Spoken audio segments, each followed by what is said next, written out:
Hey guys, it's your boy, the Roaring Peacock. Make sure you hit subscribe, ring that bell, and leave your abuse down in the comments. And if it looks good, it's from one of us family members. Thanks very much for listening. The following podcast contains some strong language and some very average opinions. Any references to actual people are wildly inaccurate. It's probably best if you don't listen at all. The Roaring Peacock Podcast.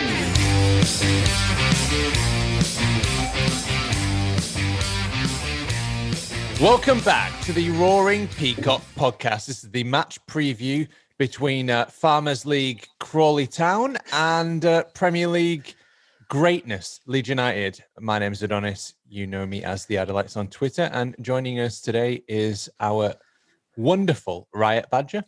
Wonderful. I've got a lot to live up to now. I didn't know how to introduce you. That's all right. Canvas seller. Yeah, that's it. Canvas merchant. Yeah. And from the Creepy Crawley Town Supporters Alliance, Sam. Good morning.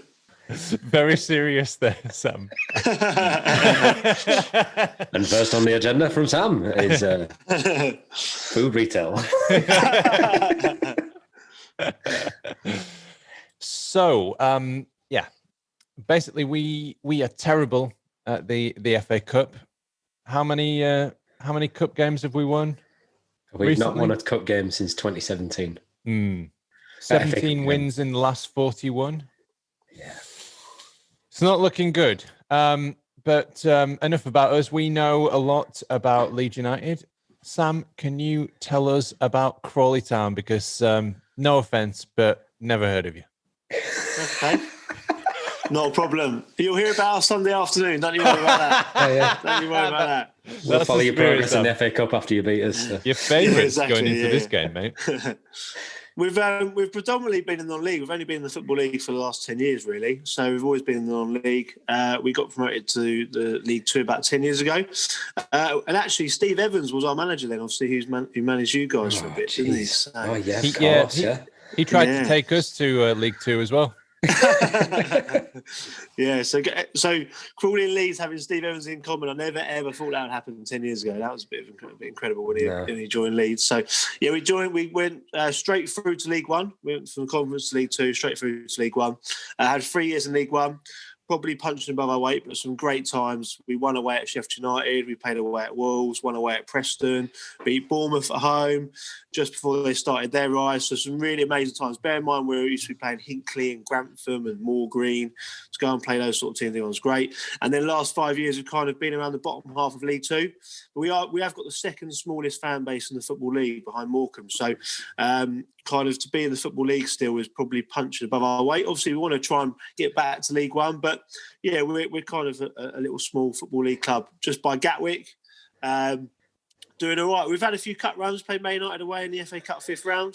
Only lost 1-0. We hit the bar in the 80th minute, which was devastating. It's been amazing to get a replay against them. We beat Norwich last year in the Carabao Cup, so that's the first and only Premier League team we've beaten. Obviously, Sunday it'll be 2. Everyone beat Norwich last season, mate. They did, but not every League Two team did, though, did they? So didn't Norwich knock us out? Oh yeah, but that's us though in a cup. That's us in a cup. So yeah, that's really in a nutshell. So were you? Did you protest the extra runway at Gatwick? Was that you guys? Or was it Heathrow that they were doing that? No. Yeah. They're all airports, there was flying planes and things. There has been talk of second runway at Gatwick, but that won't impact the club. So no, they're not demolishing your ground to make room for a second. Don't need any more runways now. You can't go anywhere, can you? So. No, exactly. Yeah, and just before we move on, I'm just going to put my bets on for tomorrow. Is Crawley in London or not? No, Sussex. Cool. Right, Leeds will know. we don't beat London clubs. So. It's all the same, isn't it? Sussex, London. Yeah, anything south of Sheffield's France. Speaking posh and we're close to Brighton than London, so yeah, both like southern to me. So, I'm the only northern one on this podcast. That's true. I'm in Vienna. I don't sound like it. Anyway. So, yeah, I think it's going to be a decent game. I'm very worried after watching the highlights of your game against Torquay, because that third goal that you scored in injury time was really beautifully worked. I'm like, oh, shit, there's a decent standard here. You've won 9 in a row, is that correct? Yeah, that's right. We've only lost 2 at home all season. We actually only lost 2 games at home last calendar year as well. So our home form is pretty formidable. That fills me with confidence, because you can't keep that up. No. There's always a fall, aren't there? I mean, you're never going to win 10 in a row. Well, we've just come off the back of beating Bolton in their own backyard as well, so we're full of absolute confidence. So we have got some really good players as well who will probably go on to bigger and better things. Don't know if you know about Max Waters. If you don't know about Max Waters, don't know where you've been. Most prolific striker in English football at the moment. We've been in the Premier League, mate. We've been in the Premier League. Oh, yeah. Well, he's more prolific than any striker like Patrick Bamford or Calvert-Lewin. He's literally goals per minute, most prolific in English football this season so far. So watch out for him. He hasn't played the last 2 games because of a hamstring strain. Hopefully, he's being safe for you boys. But he's been linked with a few Premier League clubs. Tottenham have been down to watch him. West Brom have been down to watch him. So it'll be interesting to see how he does against your back four. Mourinho will ruin him. You don't want that. No. Well, also I'm not sure he's going to get in ahead of Harry Kane, is he? But we'll see what happens with him. Yeah, Mourinho just buys play. Well, he didn't buy Jack Clark, but he does have Jack Clark. So yeah, he's not good at buying good players. You sound a bit like Harry Kane, Sam. Maybe if Harry Kane took didn't have that horrible speech impediment, which makes him sound like a victim of a blow to the head, and maybe if he'd have taken some speech classes, yeah. But you've definitely got a little bit of Kane about you. I think it's just my Leeds ears picking up everything that's southern sounding the same. Yeah, Harry Kane's more eloquent and educated brother. Yeah. Well, I haven't got any footballing technical ability, don't worry about that. Yeah. I don't know which I'd rather have, to be honest. Yeah, the footballing ability. I'd destroy 5-a-side if I could play like Kane. Yeah. And his money. I'll have that as well. No, I'm not bothered for that. Nah. He's sponsoring Leighton Orient at the moment, isn't he? He's sponsoring our fellow League 2 team. Is he? Yeah, he is. Yes. Yeah, no. He started out on loan. Yeah. Well, that's not funny. can't say anything about that. People doing good things. We can't take the piss out of that. That's not good. It's like Rashford. Yeah. We can't like him. He's a scummer, but he's doing so good for society. But I've got to follow him on Twitter, but I can't. He plays for Man United. He must die.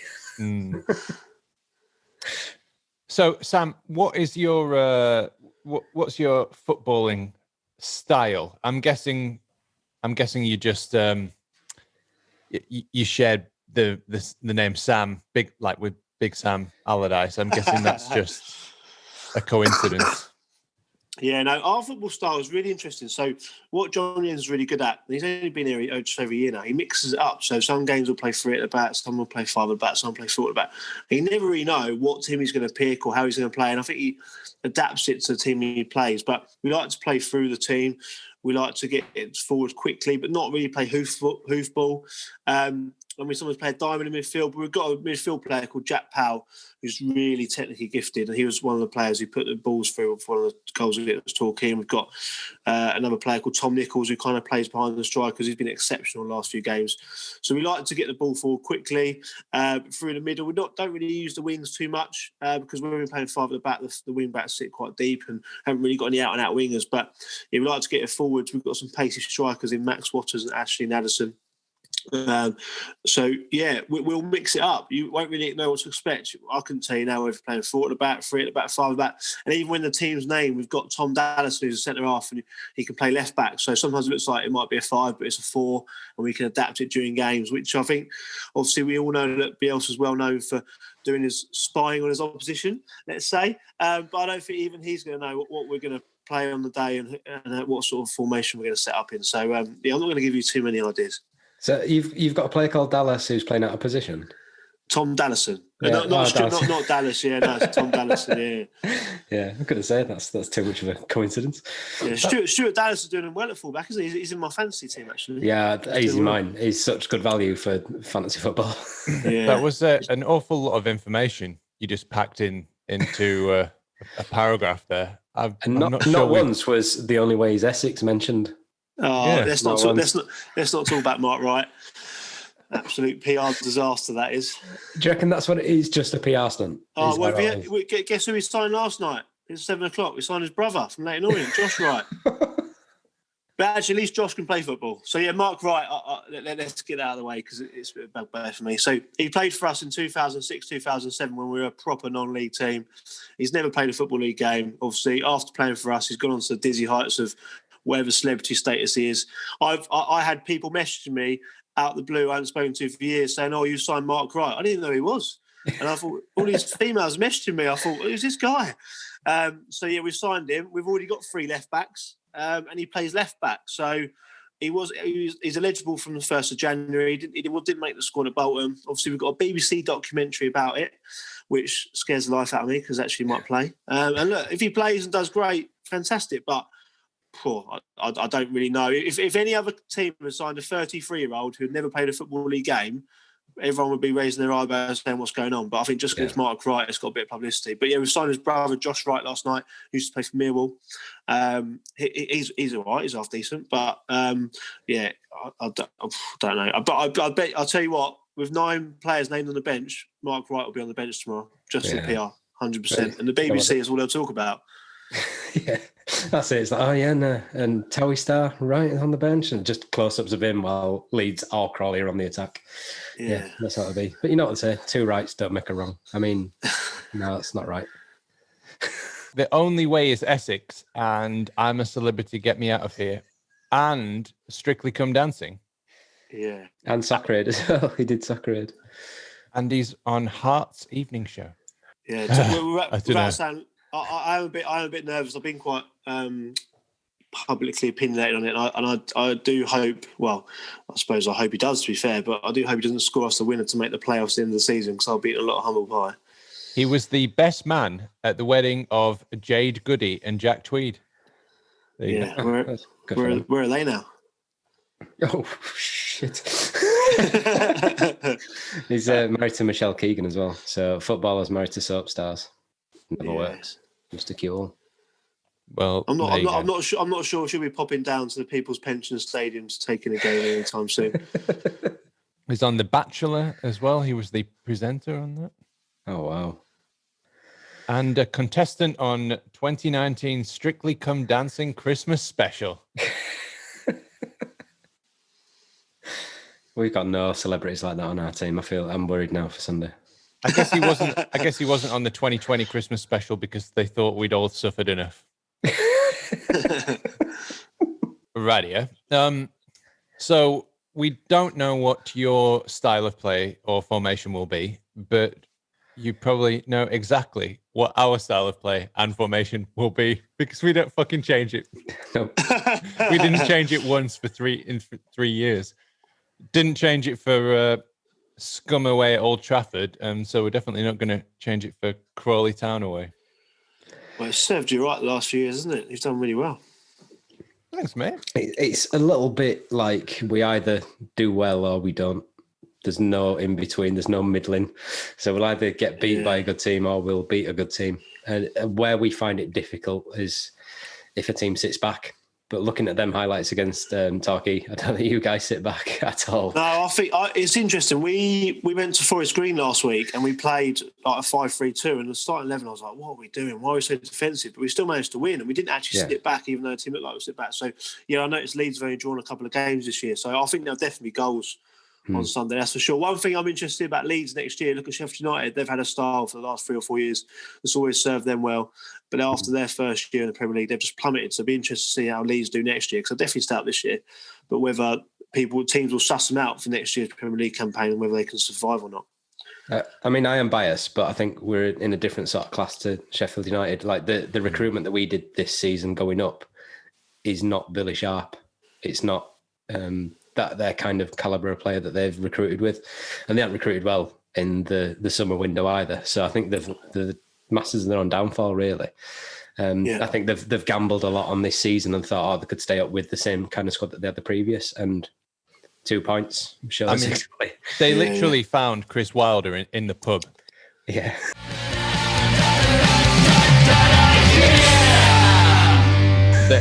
There was a game, I think, because we had the Sheffield United guy on, and there was a youth game maybe for the local team, and then they needed a coach, and they went down to the pub, and Chris Wilder was there getting pissed, as you can imagine he would be by the looks of him.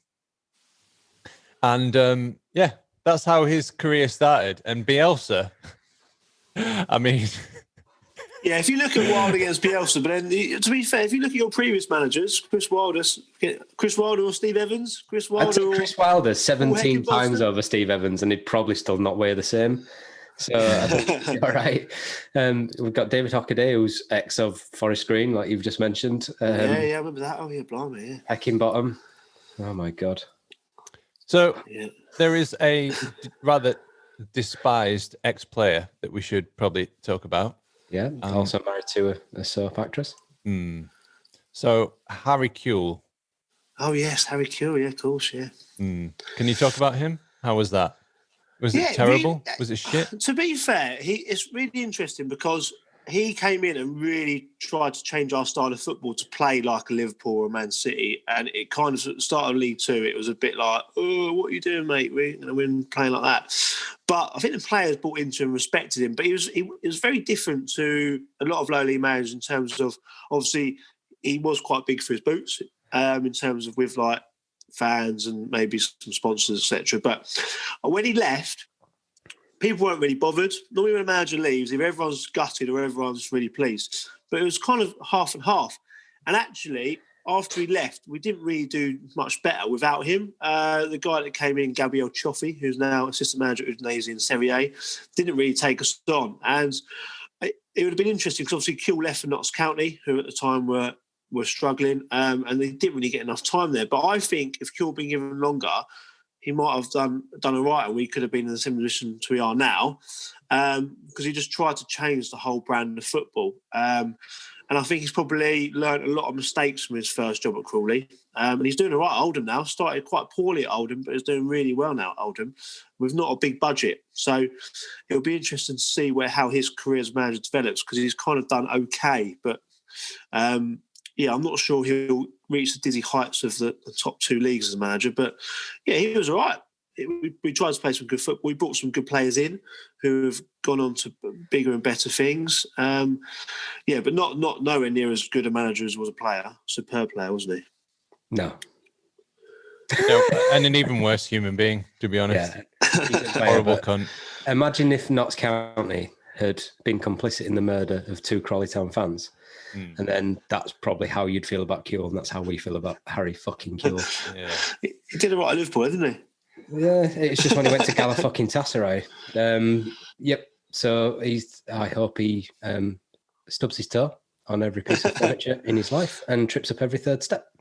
So when our owner's actually Turkish. When we appointed him, obviously the Galatasaray. Thanks for coming. Bye. Right. We've lost Sam. He's gone. To be fair to Turkish people, there are a lot of Turkish fans who hate Galatasaray. Yeah, they hate Galatasaray in the same way that not in the same way, but in a way similar to the way that we hate scum. So go on, I'll give you a chance. Come on, tell us about your fucking Turkish owners then.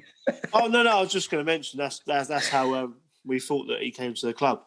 So that was a connection, right? Okay. Yeah, but we're quite lucky with our Turkish owner because interesting. Before the pandemic, everyone was a bit like, "Oh, little old Crawley, never really go anywhere." Haven't got big gates, but actually during the pandemic we probably have done better than other clubs, because if you look at Portsmouth, say for example, they've got 18,000 people that go every week and 8,000 season holders, where we've only got 2,000 people, so we've lost less gate money, if you like, than other clubs. So actually during the pandemic we're probably a bit better off than some other clubs. And when obviously all the 2,000 fans can go back, well, that was basically all of our fans can go back.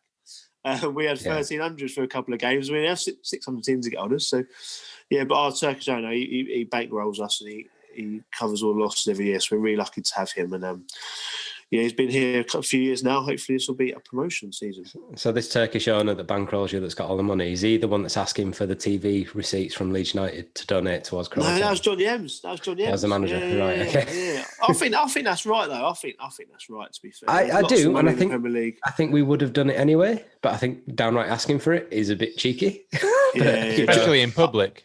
Yeah, it's a Ask it privately, no? Yeah. John Yems, I don't know if you heard about an Exeter game at the back end of last year. It kind of went viral, his post-match press conference. He isn't great with the media. He looks like an 18-year-old player who hasn't had any media training despite being a 61-year-old manager. He's not very good at the media. He'll literally say it how it is and doesn't really care on the consequences. So someone asked him a question after the Exeter game and he goes, "I don't give a monkeys." That was his response. That kind of went viral. And you think it, you don't say it, do you? So, yeah, it'll be interesting to see what Leeds do with the money. But we're 75 grand just for turning up on Sunday and another 20 grand for losing. So Leeds will do right there, 20 grand, won't they? Yeah, we could probably buy Rodrigo's left toe. Yeah. that will pay for a third of his weekly wage or something. Yeah, most likely. Okay, it's that time of the preview again where we go to match preview predictions. We didn't do a preview for a while because there were simply too many games and the Premier League needs a winter break. So you went for the big game? Just for us. Yeah, that's it. No other reason, but for us. So the last one that we did was Manchester United, and I've been in a depression ever since. Yeah. So the current scores are 4-6 to the opposition. Shit. Fuck. So the way this works is you get 1 point for guessing a win. Well, there's not going to be a draw, is there? How are we going to do that? It can be. There's no replays, is there? There's no replays, no. There can be a draw after 90 minutes, can't there?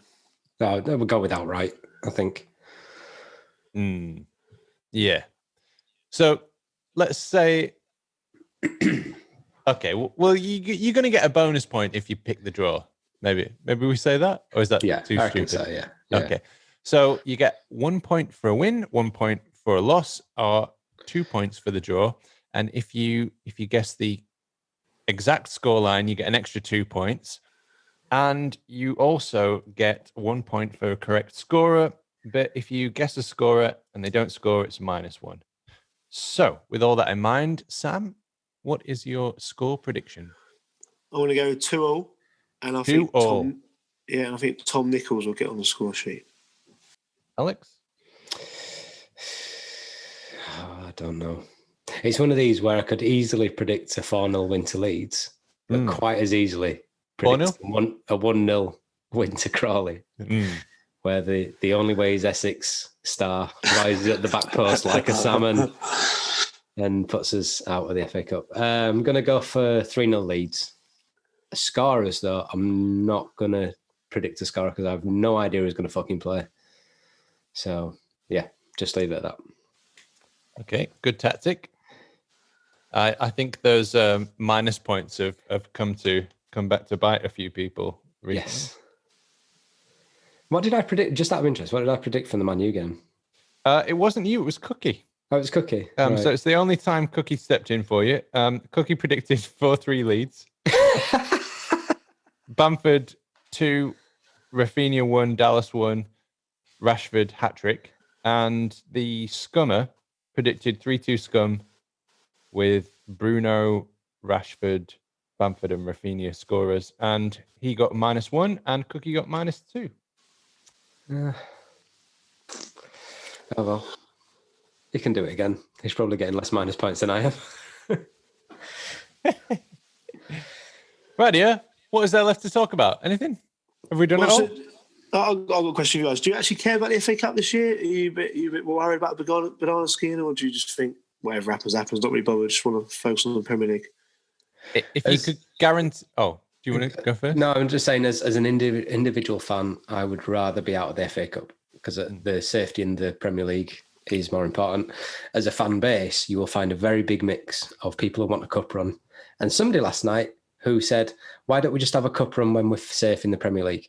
Because obviously them cup competitions that start in the second half of the season are just prevalent all the way through now. idiots. I would rather just concentrate on the league. This is the one season that I'd probably say that's more important. But if we have a cup run and we get to Wembley and fans are around back, I will definitely be in the queue for tickets. So I'm a big hypocrite. If we get to the final or the semi-final, then and nobody gets injured, nobody gets COVID, I'd be fine with it. And it's no offense to Crawley Town or the People's Pension Stadium. I just don't believe the facilities to be as COVID safe as elite football grounds. And that scares the shit out of me, because my brain, the way that a lot of Leeds fans' brain work, is to extrapolate into the future the worst possible outcome. And even if you do that, sometimes it happens that it's even worse than what you think it's going to be. So I can see, Bielsa getting COVID, dying. I can see three or four Leeds players getting COVID, 3 or 4 others getting injured. And to be honest, I don't think it's worth it. I just think there's too much fucking going on this year with the pandemic. Now there's a new variant. I don't pretend to know anything about it, but I do think the scientific experts know something about it. So I'm going to go along with their advice. Call me crazy. So we've got enough of experts in this country. I'm not even sure the FA Cup should be going ahead, to be honest. I'm glad that it's bringing in money to clubs like Crawley, who obviously need it, and Marine and all that. But no, for Leeds, no, definitely not for me. I think it's worrying as well that the testing regime isn't down the league pyramid either. It's like the way that the Premier League are testing I think it's every 2 weeks. There's a bit of background to this. So the EFL had guidelines originally to be tested at least once a week. They then laxed that. So obviously clubs aren't going to pay to test those players if they don't have to. So they're bringing it back in now. But I know everyone was tested Thursday. But interestingly for us, both teams, there's been no word in the media around if anyone's positive, if anyone's negative. So we don't know, if the game's still going ahead on Saturday morning as we talk, and also how many players, if any, have got it. So, which would obviously impact both teams' league seasons going forward as well. So, I think whoever turns up Sunday will obviously be COVID safe because everyone's been tested. But prior to that, the EFL did lax the guidelines, which was a bit bizarre. I didn't understand why. It must be finance related. It can only be finance related. Yeah, probably. Yeah. This pandemic, it's just being ruled by people's pockets, and I'm just hitting my mic all the time. It's just not good. Not good. I mean, even to the point now, I don't know, we'll probably discuss this on the main cast more, but Radio Leeds now can't travel to away games. So the commentary that our fans that listen on radios will be getting the commentary from Poppy and Noel from watching a TV. Yeah, I mean, it's basically a watch-along. Yeah, it is. Yeah, they might as well just go on Twitch. To be fair, though, I would watch that. I would, yeah, definitely watch that. So we've got a couple of, there's a presenter and ex-player who's a summariser, so on our local radio, and they're very, very good, like unbelievably good at what they do. And I would not normally do these watch-alongs. Do you have something like that for Crawley Town? I was trying in the build-up to this match preview. I was trying to get in touch with the Crawley Town podcast, and they wouldn't reply. None of them. Which one did you message? Is there more than one? Well, there's only one active at the moment, but I've been active for a while. Straight Red podcast. That's the one. Good at the time. Yeah. But just talking about. So we've got iFollow, which is really good. But there was quite a funny incident during the Torquay game. Or incidents actually. So when we played Torquay again, the BBC Sussex guys couldn't travel. So there was a former manager and player for Torquay called Kevin Nicholson who was at home watching the game. Very much live on the red button. So Crawley or Torquay would score, and then the commentator would go to Kevin Nicholson and say, "I know you haven't seen the goal yet, yet, but Torquay and Crawley have just scored. What are your thoughts? It was just so bad. So at home, we can see it happening. He couldn't see it, and he's asking for his opinion on it.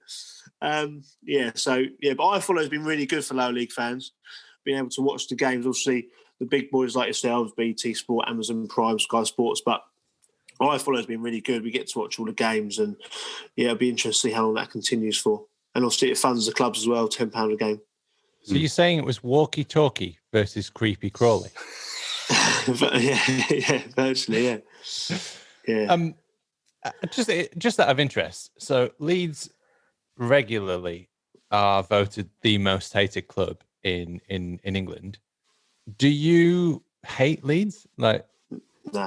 No, Leeds is one of the teams. Leeds, there's those grounds. So I've been to lots of grounds and been able to follow Crawley around League One, League Two. And when I was younger, my dad used to take me to Arsenal. So I've kind of been to lots of grounds. Ellen Road is one of the grounds I've been to that I'd love to go to. Yeah. And when the draw came out, obviously at the time, everyone could go to home games. And I was like, please be a home game, please be a home game. Because I didn't want it to be someone like Leeds away and miss it. Yeah. No, I've just been watching the Amazon Prime documentary of Leeds a couple of years ago, just prior to the game, just to kind of get a bit of a feel for Leeds. And it is Leeds are a massive club, and the fan base is really interesting. I like those sort of teams where it's unique, isn't it? Like in London, there's loads of different clubs. Manchester, there's 2 clubs. Liverpool, there's 2 clubs. Whereas Leeds is just one club. No, I thought Spygate was hilarious. Absolutely hilarious. We didn't. I don't know why every club doesn't do it. I thought it was hilarious. When it happened, I was like, "This is great! What a great idea!" And I thought all the negative PR was a bit stupid, really. But yeah, it felt for Leeds. Also, early 20s or 2000s. Sorry, when they in the Champions League, that squad was amazing, wasn't it? Robbie Keane, Rio Ferdinand, all those great players, and obviously gone down to League One and then come back up. But yeah, I think it's great that a team like Leeds are back in the Premier League, and looking forward to facing them tomorrow. Cool. Well, let me tell you, you're all set up to be hated by us. Steve Evans, Harry Kewell, you're called the Red Devils, and you've got fucking Turkish Owners. It's not going well, mate. I'm telling you now. Let's hope you hate us even more come Sunday evening. Yeah. Okay, let's wrap it up there. So, any final thoughts before the game? No, I think there'll be lots of goals. I'm really looking forward to it. I think both teams want to score a lot of goals, so I'm really looking forward to it, actually. All I want is no injuries, no COVID, whatever result, doesn't matter. Yes, and same here. But it's nice to be involved in a almost Football Manager reality by playing what should be a non-league side. Apparently, that's what you said, Sam. Yeah. We should be. We're punching above our weight. Yeah, punching above our weight. Yeah. Rightio, then. I look forward to Leeds United bowing out of the FA Cup as we do, as is tradition in the third round. So that was your match preview for the Creepy Crawley game, and we'll see you very, very soon with the main cast and the youth pod. My name is Adonis. You can catch me at the Adelites, and it's a very good bye from me. It's a very good bye from our canvas merchant, Right Badger. Please buy my canvases. I'm Paul. Buy his fucking canvases. And it's a very good bye from Sam from the Crawley Town Supporters Alliance. All the best after Sunday. Leeds. Most of our stats come from LUFC Stats or LUFC Data on Twitter. You should probably give them a follow, as they're more interesting than us. A very special thanks to Adam Warner, Barney Stuart, Cookie, Ewan and Howard Metcalf, Josh Pearson, Laura, Leon and Rob, The Light Show, and all our family and friends. So many games to play, don't care what's on your mind.